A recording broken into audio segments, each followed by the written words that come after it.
সুপ্রিয় দর্শক শ্রোতা ভাই বোনেরা, আমরা দাঁড়িয়ে আছি বাংলাদেশের ইতিহাসের সবচেয়ে একজন কিংবদন্তি অভিনেতা, যিনি অভিনয় করে মানুষের জয় করেছেন, মানুষের মনকে আরও উজ্জীবিত করেছেন। এমনি একটি মানুষ আমাদের সামনে দাঁড়িয়ে, মানস বন্দ্যোপাধ্যায়, যার সেই ঐতিহাসিক ছবিগুলো দেখে আপনারা এখনও টিভির পর্দায়, সিনেমার পর্দায় দেখার জন্য আগ্রহীত হন। আজকে দাঁড়িয়ে আছে আমাদের সামনে, আজকে দুটি কথা বলবেন এই কিংবদন্তি অভিনয় শিল্পী। বিনোদনমূলক চ্যানেল। আমরা এখন এফডিসিতে দাঁড়ায় আছি।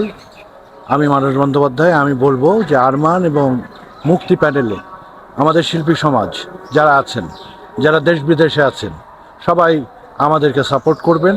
আমরা আসলেই শিল্পীদের জন্য কাজ করতে চাই। শিল্পীদের জন্য আমার সব সময় একটা দোয়া ছিল এবং আজীবন, আজকে 40-45 বছর ধরে এই এলাকা দিয়ে, এই মাটি দিয়ে ঘুরে বেড়াচ্ছে। দোয়া করবেন সবাই। ধন্যবাদ সবাইকে। দর্শক, গুণী মানুষ আসলে গুণী কথা বলে।